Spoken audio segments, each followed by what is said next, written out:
A little girl had to bear the burden of taking care of her little brother after their mother left. The problem is that her stepmother is a high-level cruel manipulator and ends up sending the little girl and her little brother to sleep in the doghouse. What she didn't expect was that the millionaire father would show up right at the moment. 2 minutes later, what he does leaves her speechless. The weight of Leo in her arms was a familiar ache, a dense warmth that seeped into her own tired bones. At 8 years old, Lena already knew the map of her little brother's body by heart. The soft curve of his neck, the scent of warm milk that emanated from his skin, and the way his tiny lungs expanded and contracted against her chest. In that silent mansion, with floors so polished they reflected shadows like a dark lake, the only real sound was the baby's serene breathing. Finally, after an hour of a low, persistent cry, he was asleep. With a care that belied her age, Lena settled him into the carved wooden crib, a piece of furniture that looked more like a museum piece than a child's bed. Her own shoulders sagged in relief, and a sigh escaped her lips. The house was a palace, a testament to the fortune her father, Richard, had built with bold business ventures and shrewd investments on Wall Street. But to Lena, it was a labyrinth of loneliness and heavy responsibilities. She tiptoed to the living room, where her backpack was tossed beside an emerald velvet sofa. Her math homework seemed to stare back at her with dozens of eyes, the numbers dancing in her vision, blurry with fatigue. She sat on the soft rug, opened her notebook, and tried to concentrate, but her mind wandered. She remembered her mother, a hazy face in her memory, a scent of lavender, and a hug that seemed to heal everything. Since she was gone, the house had gained a new queen, Veronica, and a new prince, Leo. But Lena didn't feel like a princess. She felt like a servant in her own castle. Exhaustion won out before she could finish the second equation. Her head lolled to the side and she fell asleep right there, her homework open on the Persian rug. She didn't see the time pass, didn't hear the hands of the grandfather clock mark the hours. She only awoke to the sound of high heels clicking on the marble floor of the hallway. Veronica stood in the doorway, a statuesque figure in a dress that looked like it cost more than the entire staff's monthly salary. Her eyes, sharp as shards of glass, swept the scene and landed on the forgotten notebook on the floor. A thin, almost imperceptible smile curved her lips. She said nothing, just waited for Lena to notice her presence. The girl lifted her head, her eyes puffy with sleep, and panic flooded her as she saw the notebook. I'm sorry. I was going to put it away," she stammered, scrambling to grab it. Veronica approached, her expensive perfume enveloping them. She touched Lena's chin, forcing the girl to look up at her. "Darling, you don't need to apologize. I know you're tired," she said, her sweet voice sending shivers down Lena's spine. One of the housekeepers passed by in the hall, and Veronica raised the volume of her supposed understanding. "It's a lot for a little girl, taking care of a baby and her studies. Your father would be so proud of all your hard work." But as soon as the staff member was out of sight, the grip on her chin tightened, and the sweetness in her eyes turned to ice. She pulled Lena closer, her voice a venomous whisper. "But your father's pride doesn't pay the bills, does it? He built an empire, a legacy that demands order, discipline. This house is a reflection of his success, and every object out of place is an offense." Lena felt tears burn in her eyes, but she swallowed them. Crying only made things worse. "I was with Leo. He wouldn't stop crying," she tried to explain. Veronica heaved a theatrical sigh, as if she were carrying the heaviest burden in the world. Always the baby, always an excuse. If you can't manage something as simple as a notebook, you're going to learn real responsibility. You're going to learn to take care of your brother the right way. The stepmother led her to the back door, which opened onto the vast, impeccably manicured garden. The night was cold, and the small wooden structure next to the rose bushes looked dark and frightening. What are we doing out here?" Lena asked, her heart hammering. Veronica pulled open the small door of the doghouse, revealing the cramped interior and the smell of damp sawdust. Her smile was cruel. "You two need to understand what discipline feels like. You and the baby will sleep here tonight." The cold night air wrapped around Lena like a shroud, raising goosebumps on her bare arms. Veronica's words echoed in her mind, so absurd and cruel that for a moment she thought she'd dreamt them. But the victorious smile on her stepmother's face was real, as was the small, dark door of the wooden doghouse that looked like a portal to a nightmare. A scream formed in her throat, a desperate call for her father, but it died before it was born. Leo's sleeping face appeared in her mind, so peaceful and vulnerable. If she screamed, if she made a scene, Veronica might take her fury out on the baby. Fear for her brother was a more effective gag than any hand. Swallowing her sob, she just nodded, an almost imperceptible movement. Silent obedience was her only weapon, her only way to protect Leo. "Go get him," Veronica commanded, her voice low and sharp, "and don't wake him. I don't want to hear a peep all night." Lena walked back into the mansion, her heart pounding against her ribs. Each step felt heavy, as if she were walking toward her own punishment. With infinite delicacy, she lifted her brother from his crib. The warmth of his small body against hers was a fragile comfort. Outside, the doghouse smelled of damp earth and old wood. It was small, cramped, barely big enough for the mattress belonging to Buddy, the family's golden retriever, who was thankfully sleeping in the laundry room that night. Lena went in first, on her knees, feeling the rough wooden floor. She carefully settled Leo on the thin blanket inside, taking off her own sweater to cushion his head. The thin fabric wasn't much, but it was all she could offer. She lay down beside him, curled up, hugging him to share her body heat. The small door was latched from the outside, plunging them into near-total darkness, broken only by slivers of moonlight that streaked across the floor. Every sound from the garden seemed amplified, the rustle of leaves, the distant hoot of an owl, the buzz of an insect. Fear was a living thing, crawling on her skin and squeezing her chest. She closed her eyes tightly, focusing on Leo's soft breathing, the only sound that kept her sane. The first light of morning filtered through the cracks, revealing a grey, dusty world. Lena hadn't slept. Her limbs were numb, and a sharp pain pinched her back. It was then that she heard soft footsteps on the grass. The small door opened, and the kind, wrinkled face of Clara, the housekeeper who had been with the family since before Lena was born, appeared. Her eyes widened in horror, and a hand flew to her mouth, stifling a gasp. She said nothing, but her expression said everything. In her eyes, Lena saw compassion, an emotion so rare in that house that it almost made her crumble into tears. Clara acted quickly, with the discretion of years of service. She held out a small mug of warm milk and a bread roll. "Eat, child!" "Quickly," she whispered, glancing nervously toward the main house. As Lena drank the milk greedily, Clara tucked a thicker blanket around the still sleeping Leo. Before she could say more, Veronica's voice called from the terrace. "Clara, where are you?" The housekeeper moved away, leaving the door ajar. And moments later, the stepmother appeared, wearing a silk robe and a forced smile. "Ah, there you are. I see you've learned your lesson about responsibility. Come on, let's get you inside for a proper breakfast."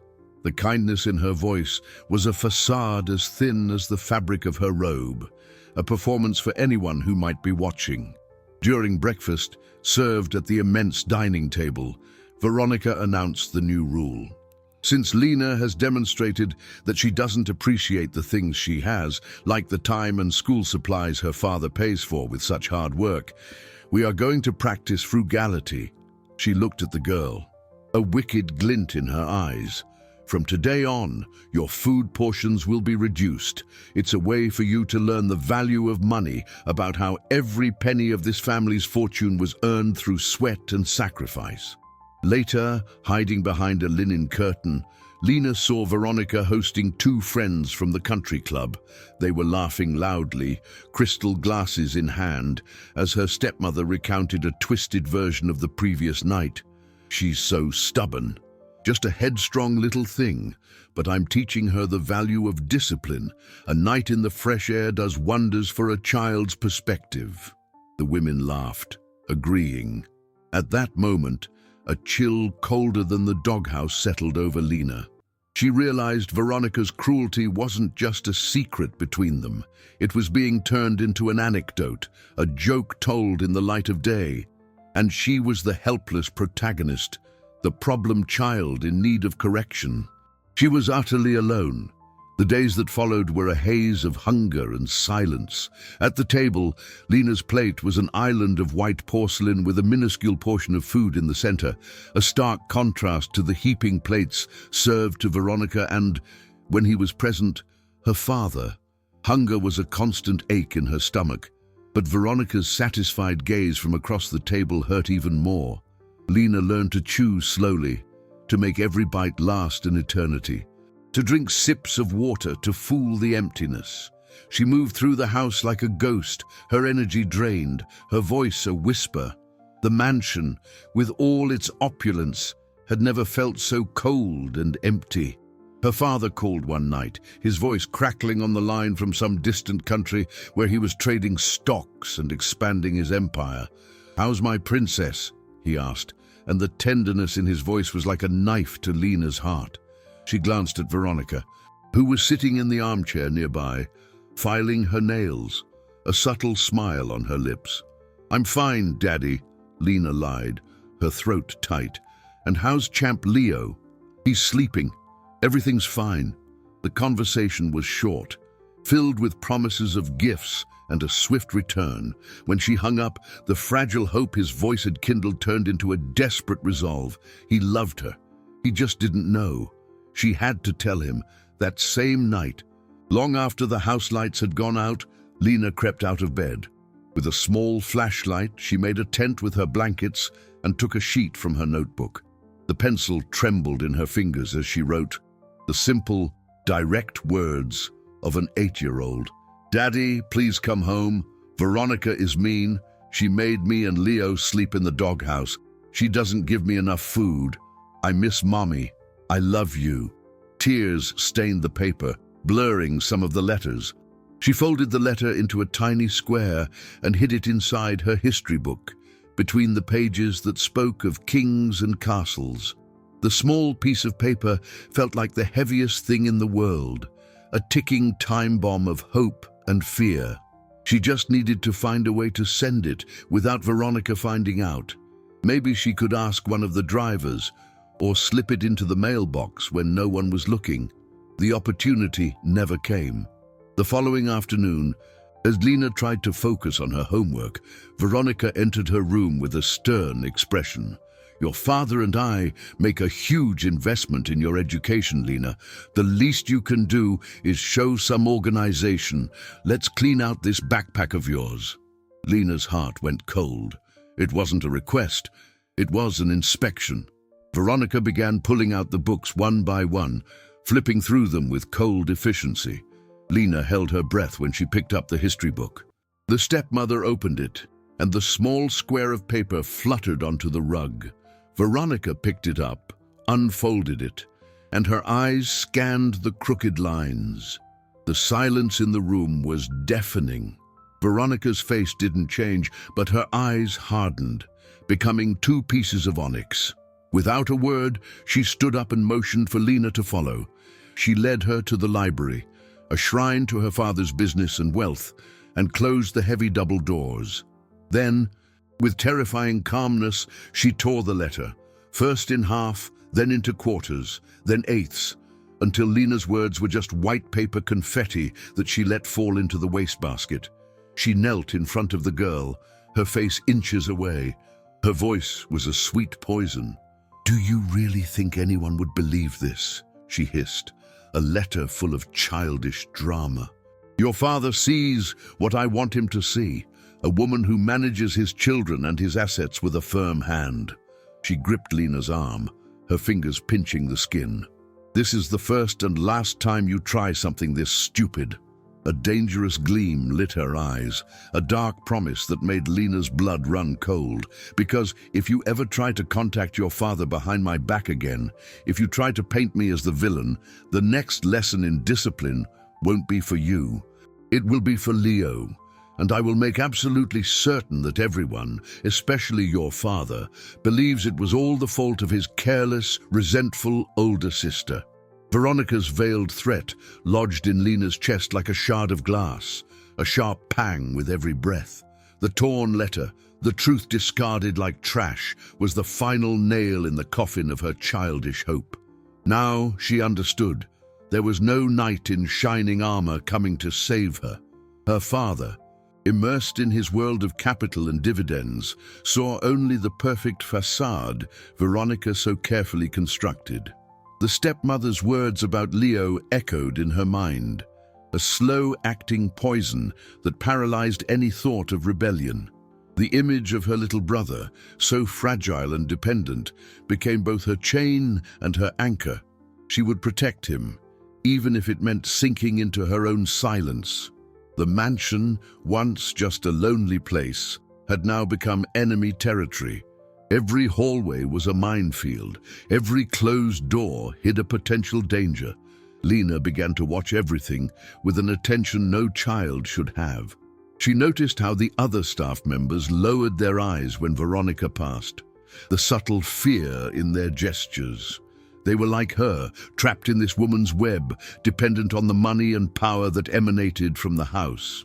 In this universe of fear and suspicion, a small beacon of hope began to shine in the figure of Clara, the housekeeper. She never said anything directly, never confronted Veronica. Her weapons were different, a piece of cake left by mistake on the kitchen counter when Lena walked by, a glass of warm milk offered in the dead of night, a look of compassion exchanged over Leo's head. They were minuscule, almost invisible gestures, but to Lena, they were like life rafts in an ocean of cruelty. One afternoon, while Lena was folding Leo's tiny clothes in the laundry room, Clara came in with a basket of linens. The smell of detergent filled the air, a clean, comforting scent. Clara didn't look at Lena, but her voice was low and firm. "Your mother, she was a good woman.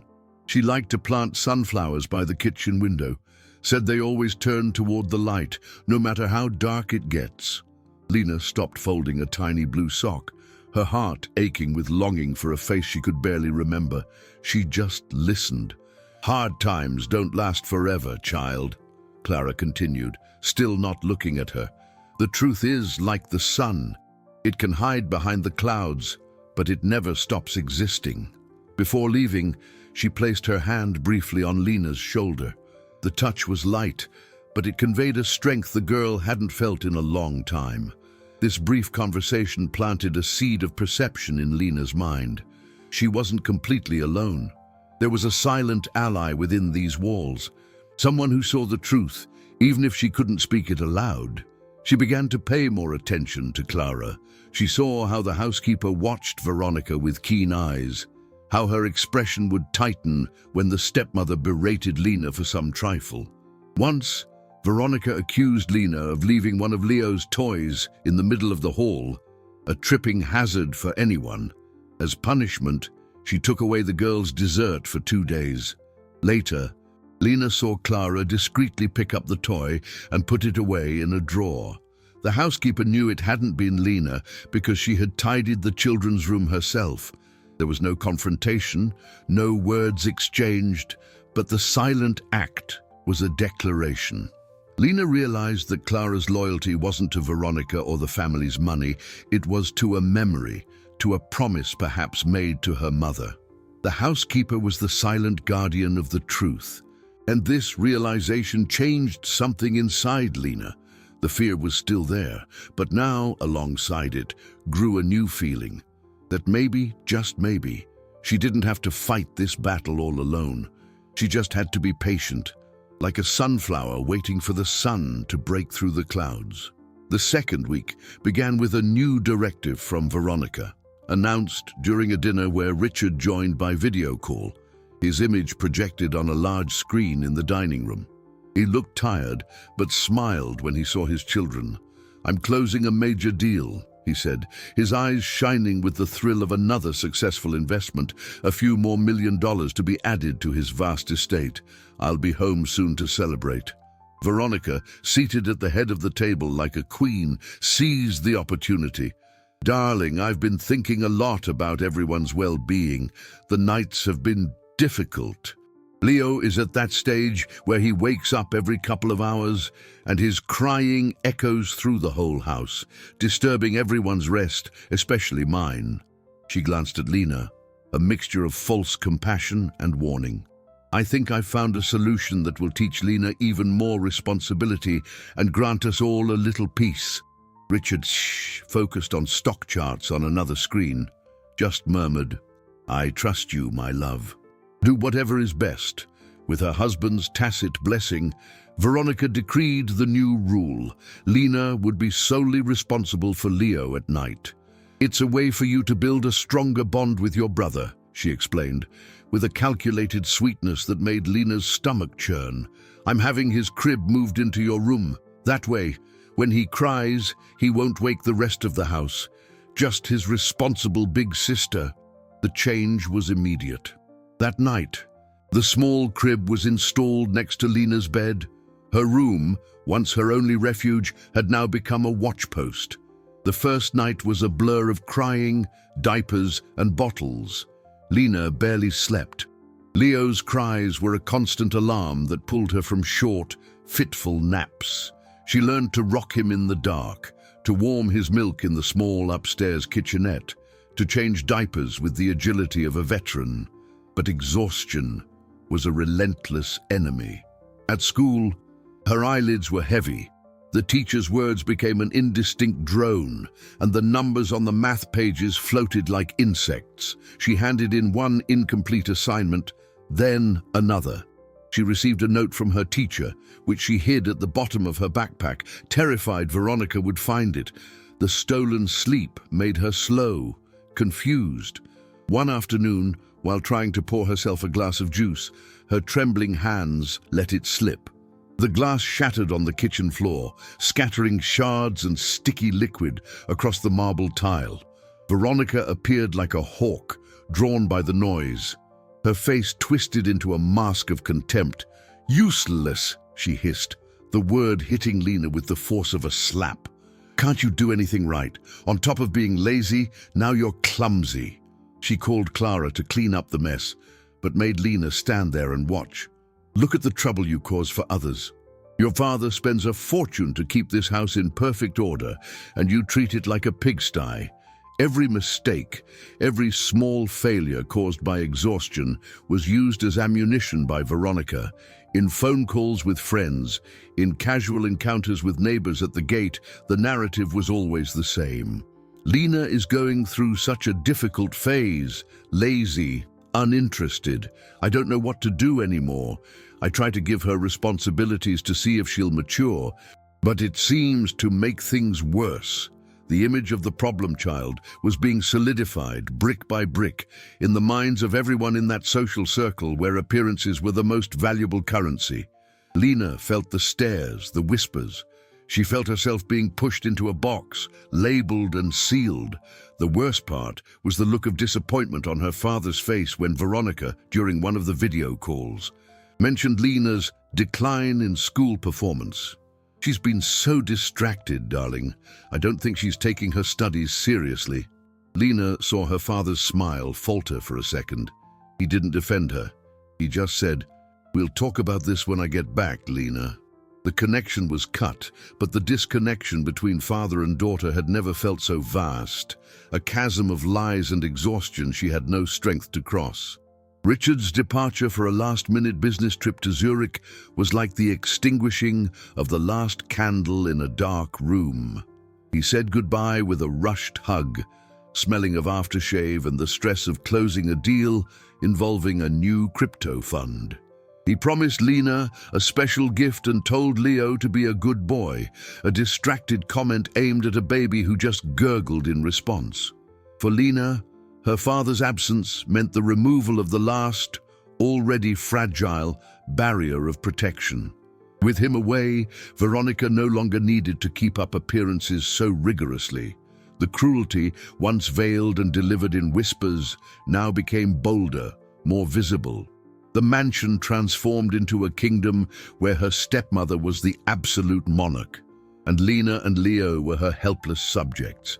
The sleepless nights continued, eroding Lena's resistance. During the day, she was a shadow, moving through the house with a slowness that infuriated Veronica. "Hurry up, girl! You look like you're dragging your feet," the stepmother would often shout, her voice echoing through the silent halls.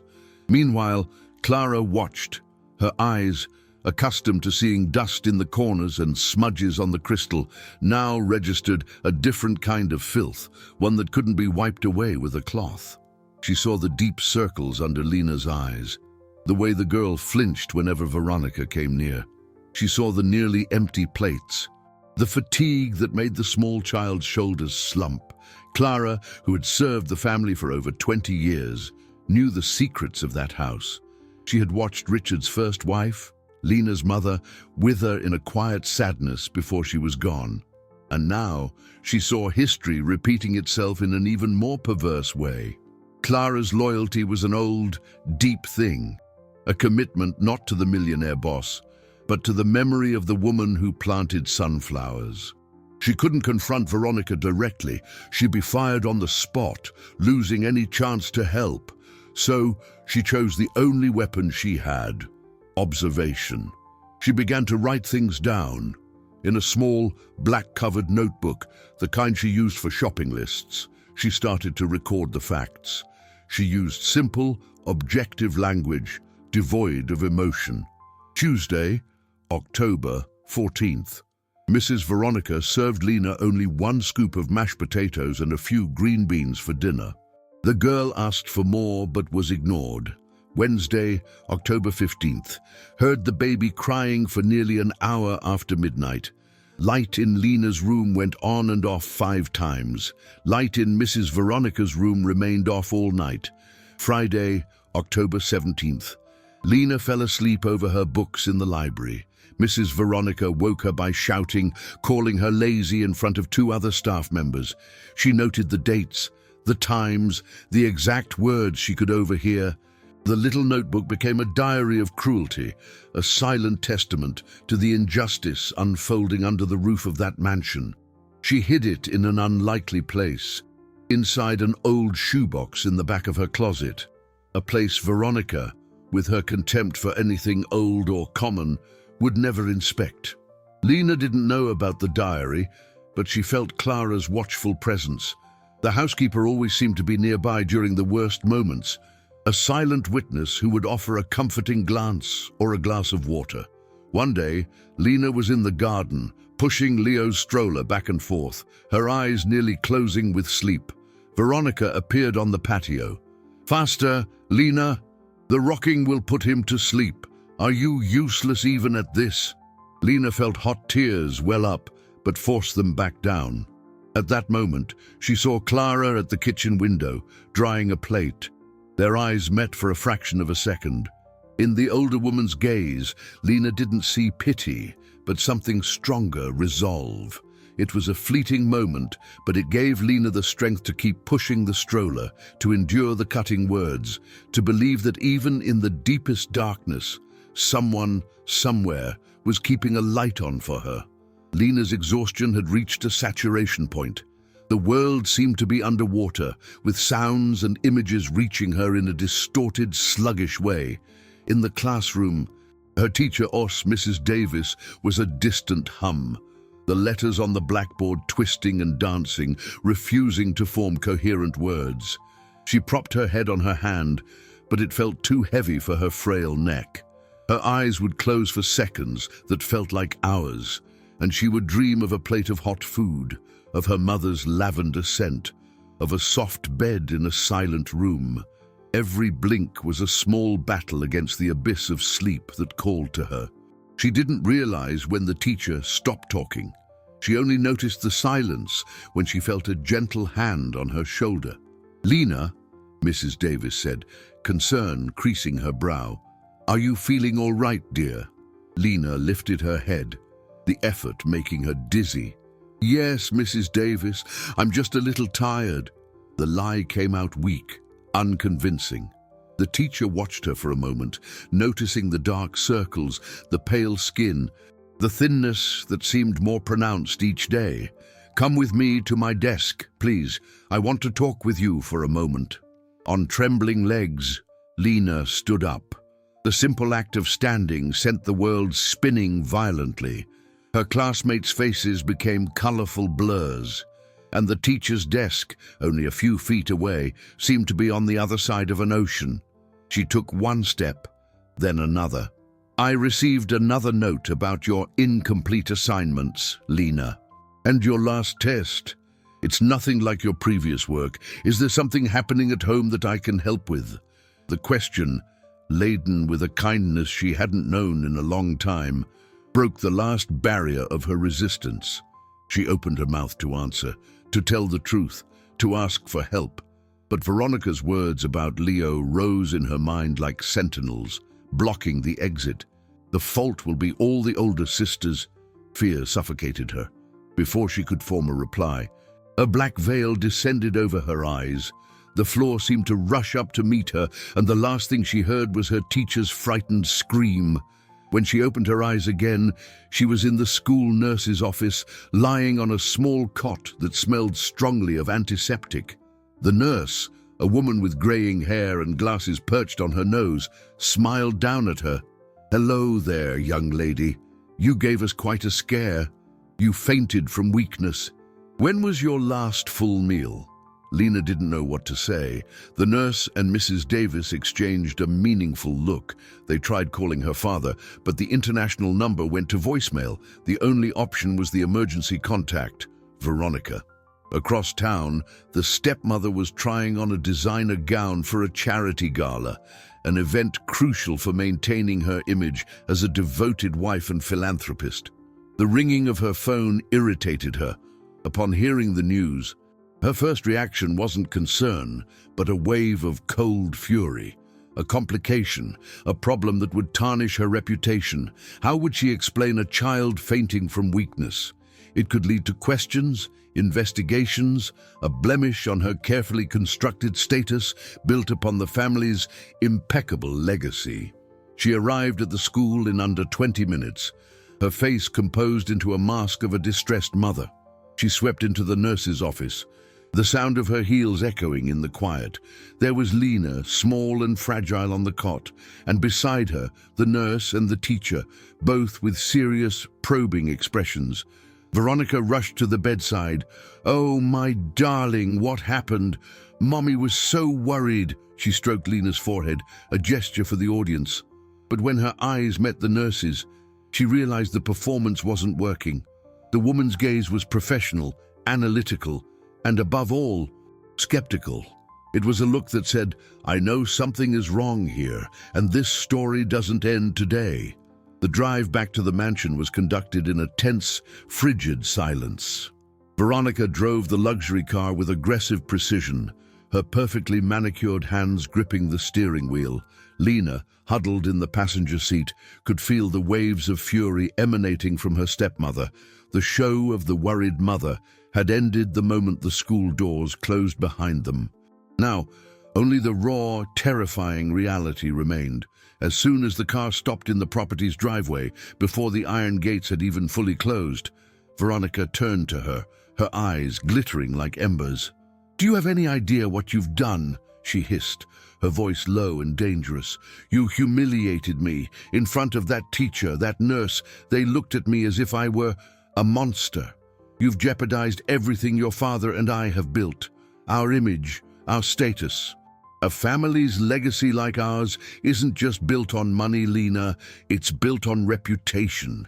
Lena didn't answer, just stared at the dashboard, where the digital numbers glowed impassively. Any word she said would be like throwing gasoline on a fire.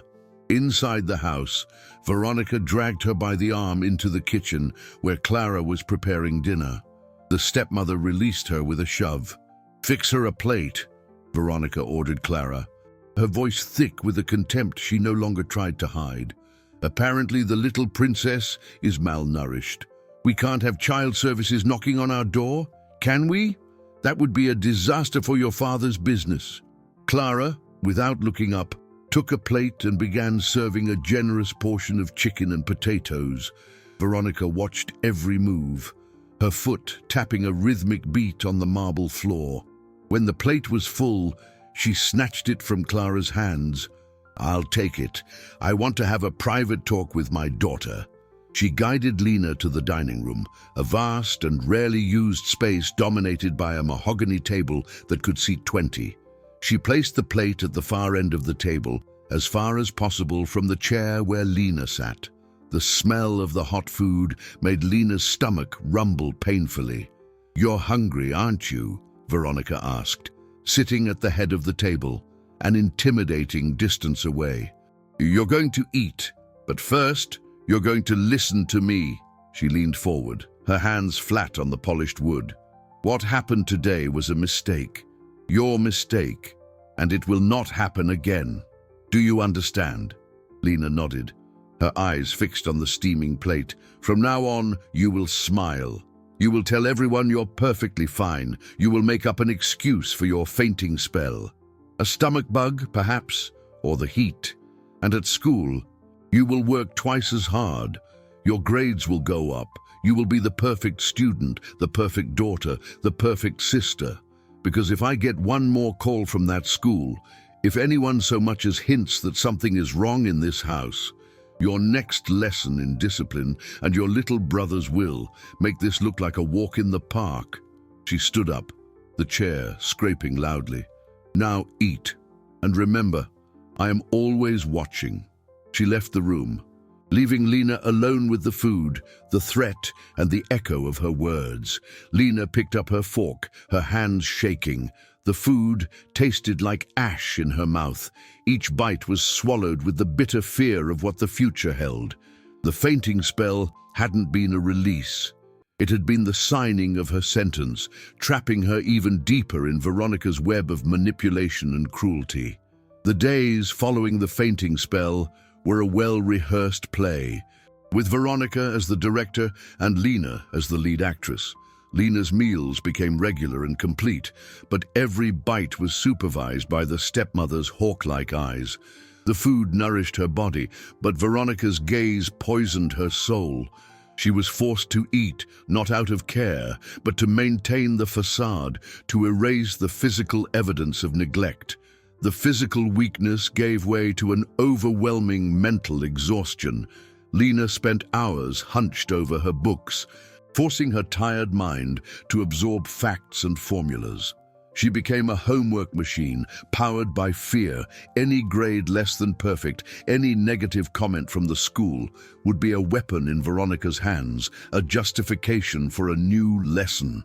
The silence in the mansion was heavy, thick with unsaid words and latent threats. Leo, oblivious to it all, was the only spot of light in Lena's darkness, and the fear for him was the fuel that kept her moving.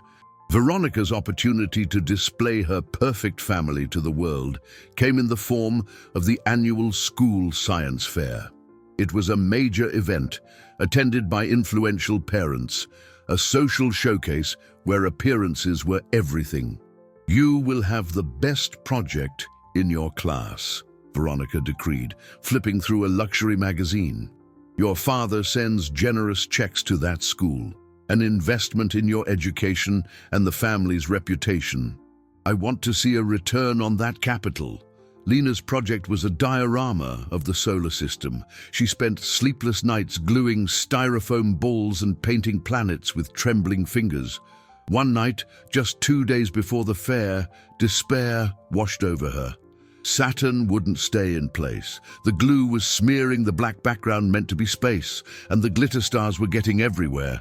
The tears came silently, hot drops of frustration and exhaustion falling onto the cardboard Milky Way. The bedroom door opened softly. It was Clara, holding a small tray with a glass of warm milk and cookies. She said nothing about the tears. She just sat next to Lena on the floor and looked at the chaotic diorama. "You know," she said quietly, "your mother loved the stars. She used to say they remind us that there's a light that never goes out." With infinite patience, Clara took a toothpick and a dab of glue. "Let's fix this ring, shall we?" They worked together in silence for nearly an hour. Clara's firm, experienced hands guided Lena's. She showed her how to secure the planets with nearly invisible fishing line, how to spread the glue so the glitter looked like cosmic dust. In that small circle of lamplight, amidst the smell of paint and glue, Lena felt a peace she hadn't experienced in months. It was a moment of complicity, a secret alliance forged over a styrofoam solar system. On the day of the fair, the school gymnasium was buzzing with energy. Lena's diorama was, indeed, one of the best. Veronica hovered beside her, a radiant smile on her face, accepting compliments on her daughter's behalf. She wore an expensive dress and spoke about her husband's latest deals in euros, about how difficult it was to balance managing a large home with the children's education. Lena felt like part of the project, an accessory to Veronica's performance. She answered questions from the judges and parents in the monotone she had practiced. Then she saw Mrs. Davis approaching. The teacher had a kind smile, but her eyes were serious. She praised Lena's project, placing a comforting hand on her shoulder. Then she turned to Veronica, her smile never wavering. "Mrs. Veronica, so good to see you. I'm glad Lena is feeling better," she said, her voice clear and calm. "Might you have a moment? I'd like to speak with you privately about her well-being." Mrs. Davis's request hung in the noisy air of the gymnasium, an island of quiet amid the buzz of conversations and laughter. To Lena, the sentence sounded like the crack of a branch about to break. A cold panic shot up her spine. It was exactly what she feared most: the intervention of a well-meaning adult, an act of kindness that, within the walls of her home, would be translated as betrayal and punished with calculated cruelty. She saw Veronica's smile falter for a split second, an almost imperceptible tightening at the corners of her mouth. But the stepmother was a master of disguise. The smile widened, becoming even more radiant, though it didn't reach her eyes. "But of course," Veronica said with exaggerated warmth, "I would love to hear your insights. Lena's education is one of our greatest investments. Come, let's find somewhere a bit quieter." With a possessive hand on Lena's shoulder, as if branding her as property, she guided the teacher to a corner near the bleachers, a space slightly removed from the crowd, but still in full view of everyone. "Stay here, darling," Veronica said to Lena, before turning to the teacher. Lena obeyed, her heart hammering against her ribs. She pretended to adjust one of the glitter stars on her diorama, but her eyes were fixed on the two women. She couldn't hear the words, but she could read the body language. Veronica began speaking, gesturing elegantly, her body relaxed in a show of confidence. She was likely using her charm, her velvety voice, to disarm the teacher, to paint a picture of a wealthy family with understandable problems. Perhaps she was talking about the pressure of being the daughter of a man whose net worth grew every second on the stock market, about how children in their circle were sensitive. She saw Mrs. Davis listen patiently, her head slightly tilted, her expression serious and unwavering. The teacher did not look impressed by wealth or status. When it was her turn to speak, her gestures were minimal, but her posture was firm. She wasn't accusing, she was presenting facts like a lawyer in a courtroom. Lena imagined Mrs. Davis's words, precise and calm. "I'm not talking about stress, Mrs. Veronica. I'm talking about physical exhaustion, about a fainting spell, about a child who seems to be carrying a weight far greater than her shoulders can bear." The conversation stretched on for minutes that felt like hours to Lena. She saw Veronica's posture change. The relaxation gave way to a defensive stiffness. The smile vanished, replaced by a thin, hard line. Her head tilted back in a gesture of arrogance. The storm was gathering. The conversation ended abruptly. Veronica said something short and sharp, turned on her heel and walked away, leaving Mrs. Davis standing there, a look of deep, frustrated concern on her face. The stepmother strode back to Lena, her smiling mask perfectly back in place. To any observer, she was just a proud mother returning to her talented daughter. She leaned over the diorama, pretending to admire the little Saturn that Clara had helped her fix. Her expensive perfume enveloped Lena, a scent that now suffocated her. "Wonderful work, darling. Your father will be so proud," she said aloud, so those around them could hear. Then she lowered her head, her blonde hair falling like a curtain, and her voice dropped to a venomous whisper, meant only for Lena's ears. "You just don't learn, do you? You like to cause trouble. You like the attention." The smile on her face was a grotesque contradiction to the hatred in her eyes. She straightened up, still smiling for the world. "When we get home, you and I are going to have a very serious talk about the consequences of embarrassing this family. You've just made things much, much worse for yourself." The drive home was a silent torture. Veronica didn't say a word, but her fury filled the car, more oppressive than any scream. She gripped the steering wheel so tightly her knuckles were white. Lena, sinking into the soft leather seat, felt herself shrink with every mile that brought her closer to the mansion.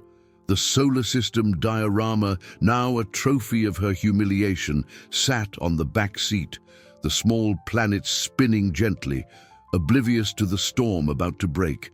Every red light, every slow car ahead was a brief postponement of the sentence she knew was coming. She tried to think of a defense, of words that could quell her stepmother's rage, but her mind was blank, paralyzed with fear. The truth was, she had done nothing.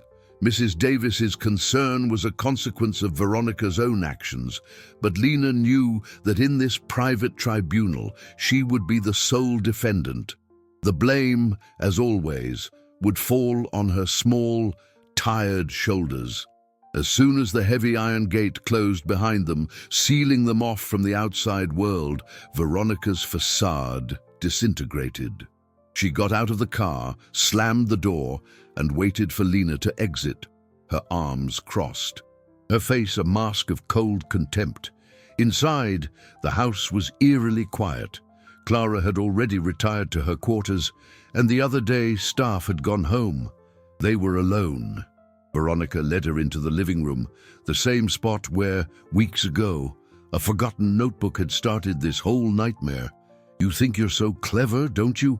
Veronica began, her voice low and controlled, which was infinitely more frightening than if she were shouting. "With your sad looks and your martyr's silence, you managed to fool that teacher.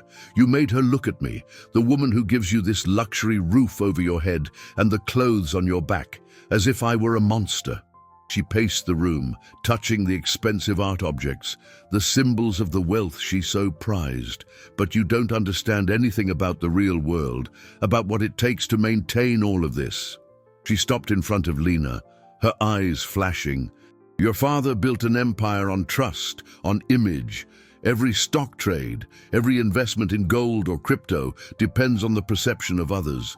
An unstable family, a scandal, that can cost millions. It can disrupt cash flow, affect dividends. You, with your childish drama, have put all of that at risk." Lena wanted to scream that it wasn't drama, that the hunger was real, the exhaustion was real, the fear was real, but the words wouldn't come. I didn't tell her anything," she stammered, her voice barely a whisper. Veronica's laugh was short and humorless. "You didn't have to. Your pathetic face said it all for you, but this is over. No more chances, no more warnings." The fury in her face solidified into a cold, terrifying resolve. "You have failed at every simple task I've given you. You failed to be grateful. You failed to be discreet. So now you will get the ultimate punishment. One you will never forget." She grabbed Lena's arm, her nails digging into her skin. "You and your brother are going back to the place where ungrateful, troublesome creatures belong. You will both sleep in the doghouse." "No, not again," Lena pleaded, the tears finally streaming down her face. Not Leo, he's just a baby." "Exactly," Veronica said, dragging her toward the hall. "Maybe a night in the cold, cramped space will teach him not to cry so much. And maybe it will teach you that every action has a consequence, and the consequence of defying me is feeling what it's like to have absolutely nothing." She shoved Lena into Leo's room, where the baby slept peacefully in his crib. "Get him, and get one blanket. That's the only thing I'll allow." The girl, sobbing, obeyed. She lifted her little brother, who whimpered but didn't wake. The warmth of his small body was the only thing keeping her from falling apart completely. She hugged him tight, her face buried in his soft pajamas. With Veronica behind them like a jailer, Lena walked toward the back door, toward the darkness of the garden, feeling the cold of the night seep up through her bare feet on the marble floor. The small wooden door clicked shut, plunging Lena and Leo into near absolute darkness. The smell of damp sawdust and cold earth was stronger this time, invading her nostrils and clinging to her clothes.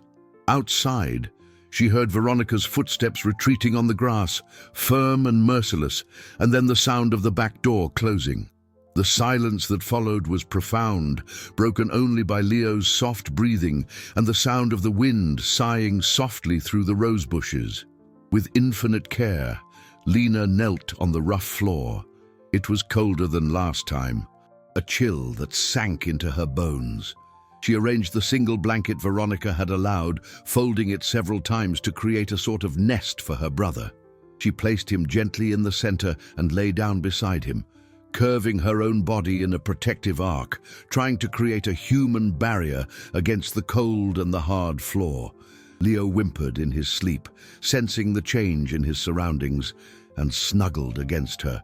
His small, warm body was her only source of comfort. She hugged him tightly, her face pressed against his small head, inhaling his baby scent. "Shh, it's okay, my love," she whispered into the dark, more to herself than to him. "Lena's here. I won't let anything happen to you." Hundreds of miles away, in a private jet slicing through the night sky, Richard stared blankly into the darkness outside. He had just ended a call, finalizing the details of an acquisition that would significantly increase his assets. Everything was perfect. The numbers aligned, the profit was guaranteed. He opened his leather briefcase to review the contract one last time before landing in Zurich. He flipped through the papers, his mind already calculating the return on investment. And then his heart went cold.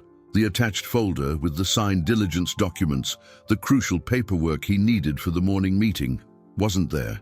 He had left it on his desk in his home office. A wave of fury at himself washed over him. It was an amateur mistake, an unforgivable lapse. "Turn us around," he told the pilot over the intercom. "We're going home." His car slid silently through the mansion gates less than 2 hours later. He hadn't called ahead. He didn't want a fuss, just to grab the documents and leave again. The house was almost entirely dark, save for a single light on the upper floor, likely in Veronica's room. He parked away from the main entrance, near the gardens, to avoid making noise. As he got out of the car, the cold night air hit him. While walking across the lawn toward a side entrance, something caught his eye, a subtle movement near the doghouse. He stopped, his eyes adjusting to the dark. There seemed to be a shadow inside, something that shouldn't be there. Curious and with a strange sense of foreboding, he approached silently, hiding behind a large magnolia tree. That's when he heard the voice. It was a whisper, so quiet it was almost lost in the wind. His daughter's voice. And then he heard the words that shattered his world. "But Mommy, it's too small in here." The shock hit him with the force of a physical blow, knocking the air from his lungs. It couldn't be. His mind refused to believe it. He hid deeper in the shadows, his heart pounding erratically, a nauseating mix of denial and horror churning inside him. He had to see. Slowly, he peeked from behind the tree.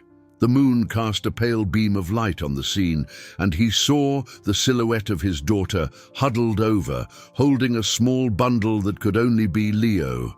Inside the doghouse, Richard's world, built on the cold logic of business and the image of perfection, cracked and fell apart in a single, terrible instant. Rage, a primal, volcanic fury he never knew he possessed, erupted inside him, burning away all his blindness and complacency. For 2 minutes that stretched into an eternity, Richard remained frozen behind the magnolia tree, the sound of blood roaring in his ears. The image of his children huddled in the dark, Lena's trembling voice. It all merged into a single, unbearable truth. He had failed, blinded by his deals, by his travels, by the relentless pursuit of a fortune that now seemed obscene and empty. He had delivered his most precious treasures into the hands of a monster. The denial shattered, and the rage that replaced it was pure and primeval.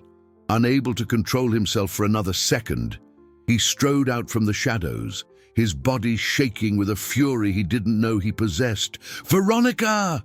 The shout ripped through the night silence, not the sound of a man, but the roar of a wounded animal.